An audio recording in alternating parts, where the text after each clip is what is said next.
A Idade Média foi um tempo de doenças, muita pobreza e corrupção religiosa. Somente poucas Bíblias existiam, e a maioria delas era em latim e ainda assim trancafiadas em universidades e monastérios. Uma pequena luz continuava acesa pelos valdenses, que com sacrifício copiavam a Bíblia à mão, e cuidadosamente distribuíam porções em suas viagens missionárias. A despeito dos esforços dos valdenses, a Igreja Estatal ainda era o maior poder político e religioso na Europa Ocidental. Sua perseguição aos dissidentes e hereges forçou a verdade a ser praticada secretamente. Participe conosco enquanto descobrimos as vidas heróicas daqueles que lideraram esse movimento e mudaram o mundo para sempre.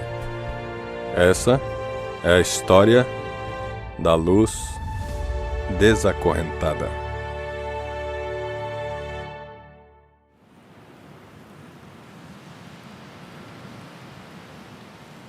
Foi durante essa hora escura que um homem entrou em cena, o qual anunciaria a manhã vindoura. Ele surgiu das beiras do Sagrado Império Romano, no país da Inglaterra. Seu nome? John Wycliffe. Quando ainda jovem, Wycliffe chegou à Universidade de Oxford para estudar teologia. Ele rapidamente foi reconhecido como um diligente estudante e um profundo pensador. Enquanto ele esteve em Oxford, no verão de 1348, a peste negra chegou na Inglaterra. Centenas de milhares de pessoas morreram devido a essa devastadora doença. Carroças passavam todas as manhãs para recolher aqueles que haviam morrido durante a noite. Quando os cemitérios das igrejas enchiam, muitos eram jogados em grandes túmulos e enterrados rapidamente. Quase não se encontrava uma família que não houvesse perdido um ente querido com a praga. Wycliffe foi profundamente impactado pelo que viu. Enquanto contemplava os mortos e os que estavam morrendo, ele começou, juntamente com muitos da Europa, a questionar as tradições da igreja. Como professor em Oxford, ele tinha acesso às escrituras. Começou a passar mais e mais tempo lendo-as, e em suas páginas ele encontrou as respostas e a esperança para as profundas e doloridas perguntas que se passavam por sua mente. Enquanto as condições sociais da Inglaterra estavam se deteriorando, frades e monges andavam por todo o país pedindo dinheiro e comida. Apesar dos monges terem votos de pobreza, os monastérios não tinham e se tornaram muito, muito ricos. O abismo entre a igreja e as pessoas estava aumentando. Isto fez Wycliffe furioso.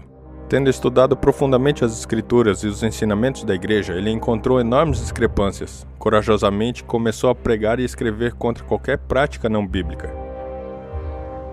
Ele via penitências e indulgências como maneiras de manipular pessoas a doarem dinheiro. Rejeitou a ideia de que os homens deveriam confessar seus pecados a um padre e de que um homem poderia perdoar pecados. Baseado na Bíblia, ele denunciou muitas práticas religiosas da igreja estatal, incluindo o celibato, a autoridade do padre sobre Deus na missa, adoração de ídolos, peregrinações, venerações de santos e orações pelos e para os mortos.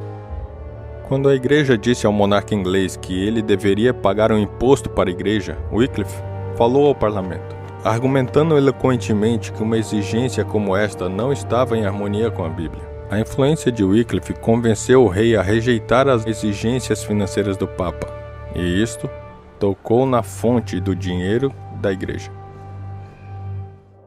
Enfurecidos porque sua influência era maior do que a de Roma, a igreja provocou uma controvérsia contra ele e forçou a sair de Oxford.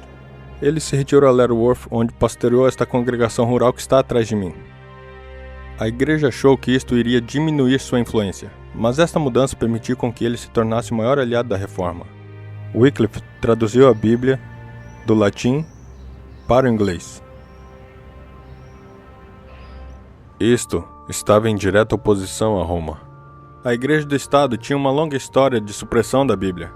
Em 1199, o Papa Inocêncio III decretou que a Bíblia não deveria estar na língua dos plebeus, mas os ignorantes não seriam capazes de interpretá-la corretamente.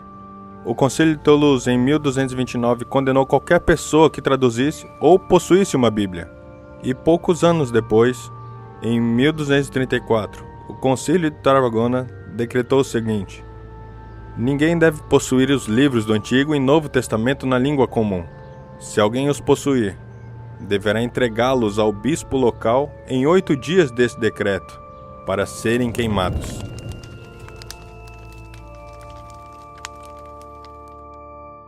Wycliffe não apenas traduziu a Bíblia para o inglês, mas ele treinou um grupo de pastores leigos chamados de Lollardos.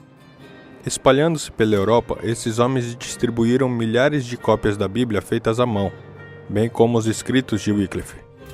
A igreja se opôs aos seus ensinamentos e escritos. Em toda a sua vida, Wycliffe foi a julgamento em 3 ocasiões diferentes, mas a cada vez ele conseguiu escapar. Em uma das vezes, ele deu uma forte resposta falando de sua crença em Deus e na Bíblia como a palavra de Deus, e simplesmente se ausentou. Os seus acusadores ficaram assustados. Era como se a mão de Deus estivesse sobre este brilhante teólogo, protegendo-o da morte de mártir. Foi durante este tempo que a Igreja Romana foi chacoalhada por um grande escândalo, que distraiu a atenção e protegeu Wycliffe. 3 homens diferentes se diziam o único Papa da Igreja, e se excomungaram mutuamente naquilo que hoje é conhecido como o Cisma do Ocidente. Eles fortemente denunciavam os seus oponentes como sendo o anticristo. Falando do Papa de Roma e do Papa de Avignon, França, Wycliffe disse: eles são 2 metades de anticristo, formando juntos o perfeito homem do pecado. Ele encorajou as pessoas a pararem de olhar para homens e olharem para a palavra de Deus.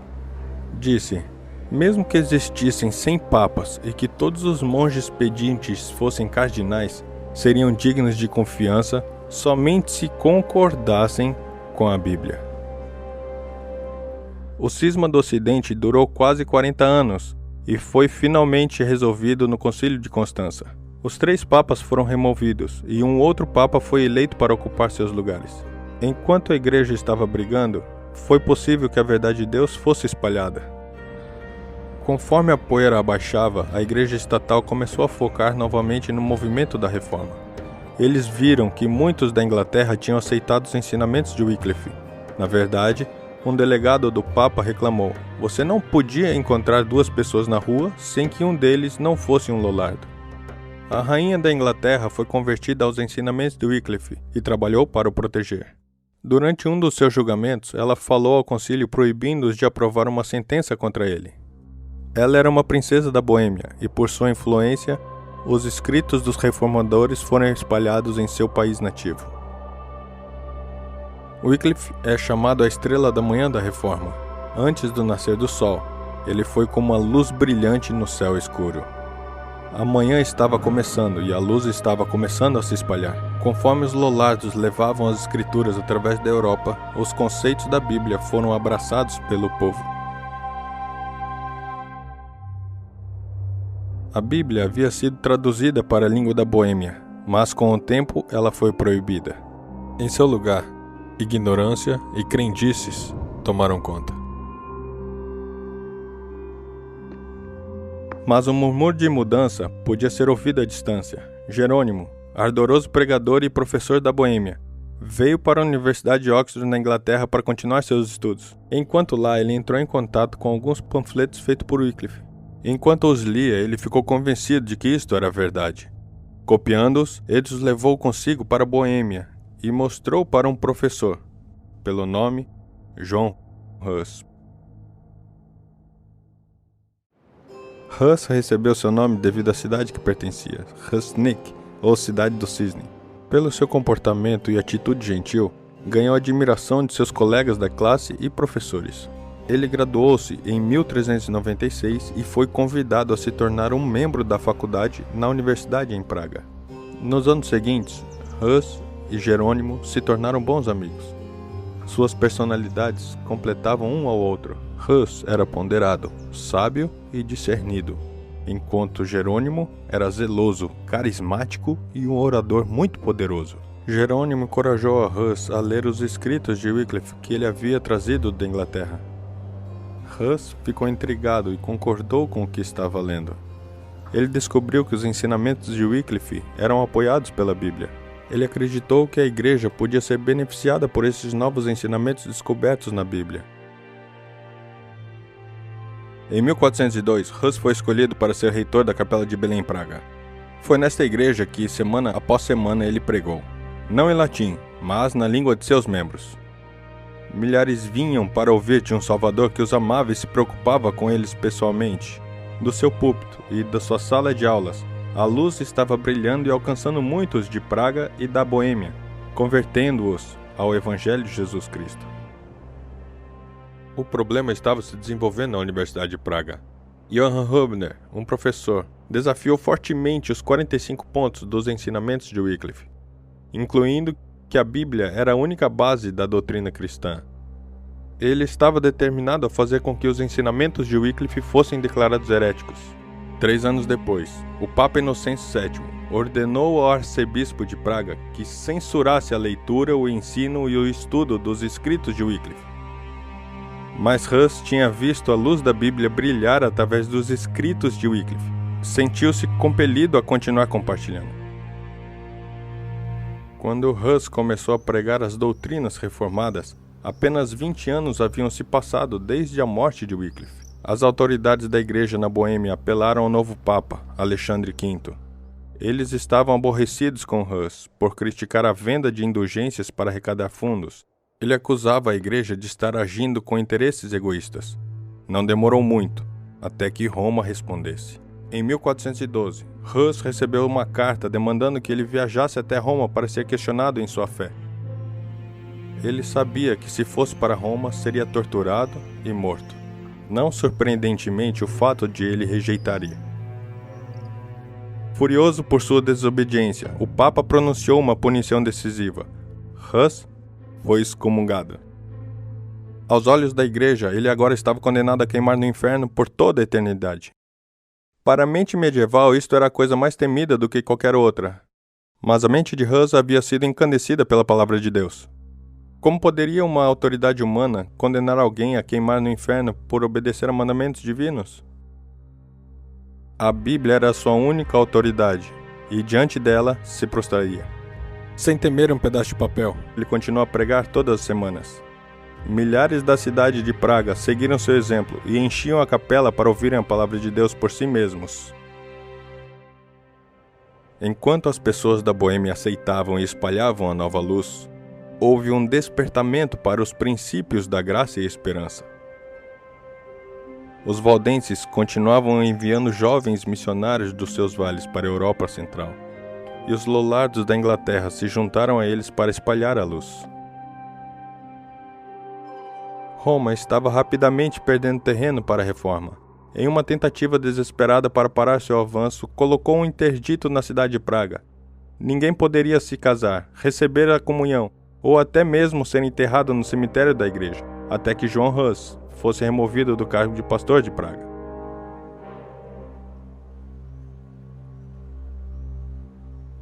Para proteger as pessoas, Hus se retirou da cidade para continuar pregando e escrevendo da parte rural. Quando ele estava saindo, ele claramente disse que não acreditava mais em reis indecisos, papas hostis ou concílios ineficazes. Ele apelou diretamente a Jesus Cristo como seu juiz e a Bíblia como o fundamento de sua fé, desviando-se da estrutura e tradições da igreja medieval. Ele argumentava que somente Cristo é o cabeça da igreja e que o Papa, por ignorância e amor ao dinheiro, pode cometer muitos erros. É para seguir a Bíblia, mesmo que um Papa mande o contrário. Deve-se obedecer a Cristo. Para a reforma da Boêmia, este passo era monumental. Boêmia, como uma nação, estava aceitando uma nova autoridade, a Bíblia. A igreja romana entendeu que se eles tentassem forçar Hus a ir a Roma, seria fútil. Então eles pressionaram o imperador de Boêmia a lidar com a heresia. Hus foi chamado para ir a Constança, Alemanha, para responder às acusações contra ele.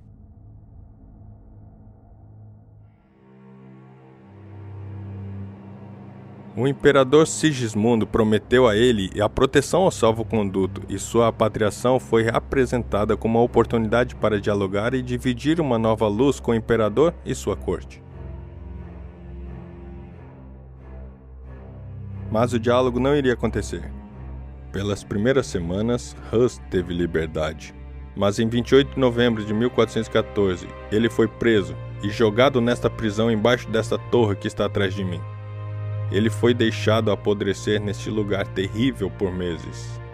O imperador Sigismundo pensou em soltá-lo, mas os representantes do Papa argumentaram que não era necessário manter os pactos com hereges e que Hus tinha que ser punido imediatamente por causa de sua apostasia.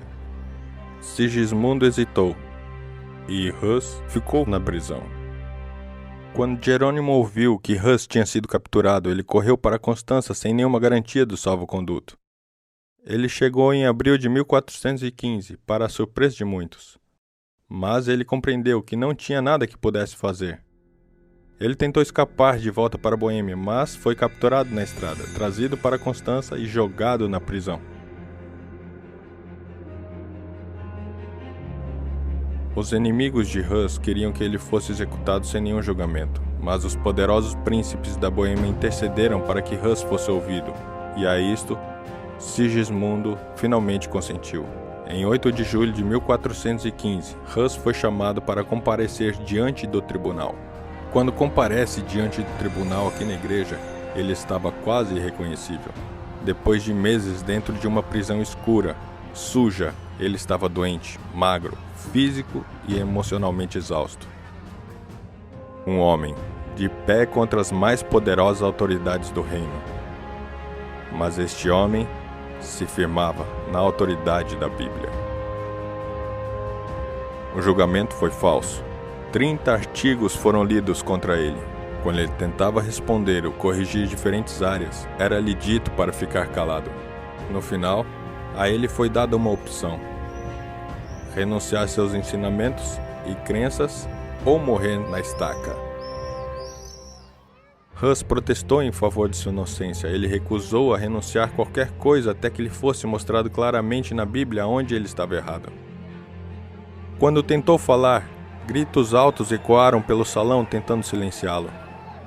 Com isso, Hus virou o olho diretamente a Sigismundo. Foi devido sua promessa de salvo-conduto que Hus tinha vindo. O rosto de Sigismundo ficou vermelho e virou em vergonha. Então, Hus foi condenado pelas autoridades da igreja em 6 de julho de 1415 e entregue às autoridades seculares para ser queimado. Sabendo que ele estava para morrer, Hus caiu de joelho e orou bem alto: Senhor Jesus Cristo, eu imploro, perdoe todos os meus inimigos e por tua grande misericórdia. Este lugar era um campo aberto. E aqui onde está esta pedra, a estaca foi colocada. O marechal do imperador pediu a Hus uma última vez para se retratar. Hus recusou. Deus é a minha testemunha, ele respondeu, que a evidência contra mim é falsa. Eu nunca pensei nem preguei exceto com a intenção de libertar o homem, se possível, de seus pecados. Hoje, eu alegremente morrerei. O seu destino estava selado. Palha, madeira e gravetos foram colocados em volta do seu corpo. Páginas da própria Bíblia de Wycliffe que foram copiadas à mão foram arrancadas e usadas para começar as chamas. Conforme as chamas flamejantes subiam por seu corpo, ele cantava: Senhor, tenha misericórdia de mim, pecador. Ele podia ser ouvido recitando os salmos até que o fogo silenciou sua voz.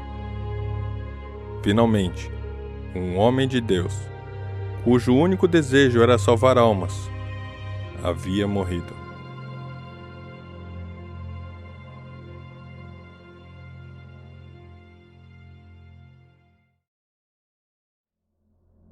Mas os inimigos de Hus ainda não estavam satisfeitos. Eles queriam suas doutrinas, seus ensinamentos e sua memória destruídos. Seus executores pegaram suas cinzas e jogaram-nas no rio Rhine para prevenir uma tumba que poderia promover a fama do reformador. Mas suas cinzas foram levadas para a Suíça, França, Alemanha e Holanda, e a expansão do Mar do Norte. Mal sabiam os inimigos de Hus que, assim como suas cinzas foram levadas para as costas distantes, assim A verdade que ele descobriu se espalharia ao redor do mundo.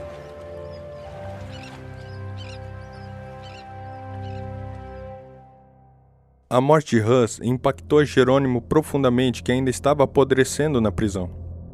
Ele já havia sofrido imensamente e o pensamento de ser queimado vivo o aterrorizou. Com medo, renunciou suas crenças e prometeu seguir as doutrinas da igreja. Mas seus sofrimentos estavam longe de acabar, ele foi jogado de volta na prisão.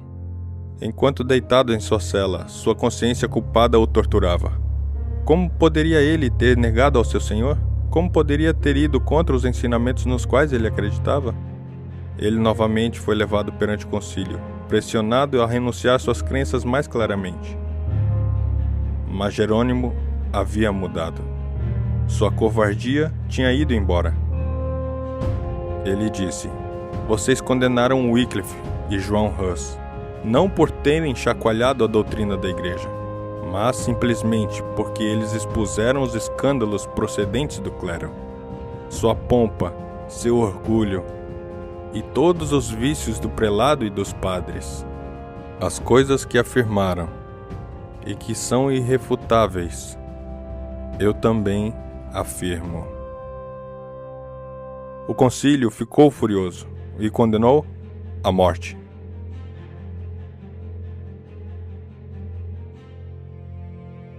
Um ano depois da execução de João Hus, em 30 de maio de 1416, Jerônimo foi queimado. Ali, com suas mãos amarradas na estaca, com a madeira amontoada em volta de suas pernas, ele estava sem medo. Sua covardia tinha desaparecido. Quando o carrasco veio por trás dele para acender o fogo, Jerônimo disse: "Venha e acenda perante os meus olhos, pois se eu estivesse com medo, eu não teria vindo a este lugar." Conforme as chamas subiam por seu redor, suas últimas palavras foram: "Esta alma, em chamas, eu ofereço."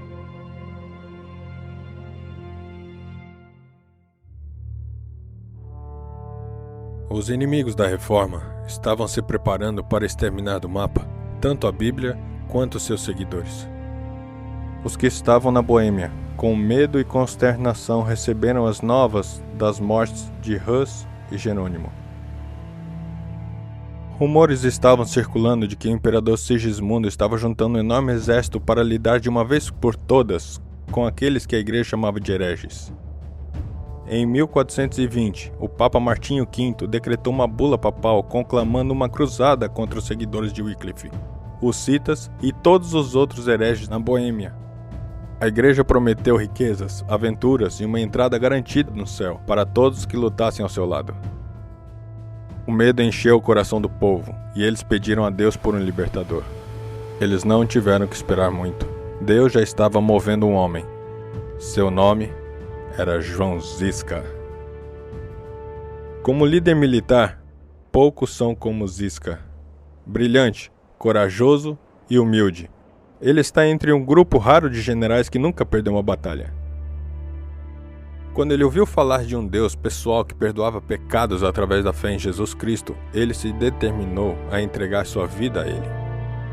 Quando as forças se juntaram para exterminar a reforma em Praga, Zisca estava pronto para liderar o pequeno exército da Boêmia contra os invasores.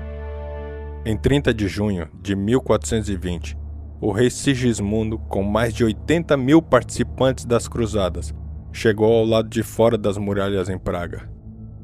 Um mar de soldados, como fumaça, vindo para a destruição iminente, se espalharam em volta da cidade.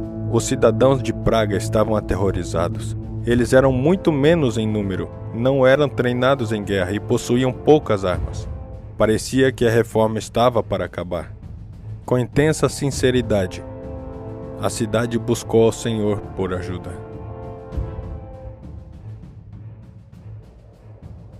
O que aconteceu a seguir é incrível. Sigismundo ordenou que sua cavalaria de elite tomasse um posto avançado perto da cidade de Praga. 3.000 de sua cavalaria atravessaram o rio e foram em direção à muralha, que era guardada por 26 homens, 2 mulheres e uma criança pequena. Eles tiveram que jogar pedras e usar paus para manter o inimigo sob controle. Parecia que eles estavam para perder quando uma das mulheres, cujo nome foi perdido na história, desafiou o inimigo enquanto gritando: "Nunca deverá um cristão verdadeiro se retratar para o anticristo." Isto inspirou outros. Algumas pessoas detiveram milhares até que Ziska pôde mobilizar suas forças e chegou para ajudá-los. Seu reforço era um número muito menor e despreparados para lutar com a cavalaria de elite. Mas eles vieram cantando hinos, orando e confiando no poder de Deus para os libertar. Conforme eles se aproximavam, a cavalaria da elite sentiu um terror sobrenatural vindo sobre eles. Eles então fugiram do coral, se jogando do penhasco e se afogando no rio à frente. Eles foram completamente derrotados por um coral cantando hinos e louvando a Deus. Nos próximos 15 anos das guerras hussitas, o general Ziska liderou seu exército de vitória em vitória. Mesmo após perder a visão de ambos os olhos, ele era capaz de imaginar o campo de batalha e guiar seus soldados corretamente. Sua liderança protegeu a reforma em sua infância.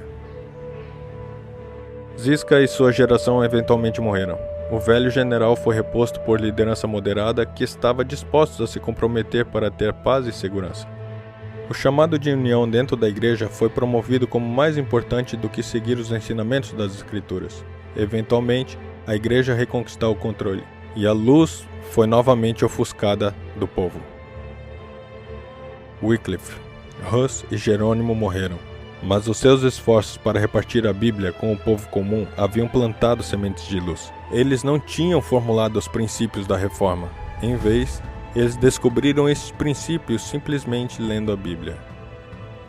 Conforme as pessoas seguiram a luz, Deus abençoou com ainda mais luz. Dentro das Escrituras está o caminho de perdão e paz com Deus. Ensina que salvação é por Jesus Cristo, não uma igreja, e que é de graça e pessoal, sem precisar de um padre. Isso cortou bem na base de uma hierarquia religiosa. A igreja ensinava que por uma vida curta de pecado, Deus iria condenar uma pessoa para queimar no inferno por toda a eternidade.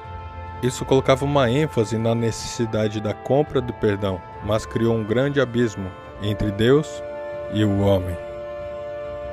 Conforme Hus estava perante o concílio que estava condenado à morte, ele exclamou: "Vocês agora queimarão um ganso, porém em 100 anos vocês terão um cisne que vocês não poderão assar ou cozinhar." Isso ele falou referindo-se a ele mesmo como um ganso da cidade do ganso.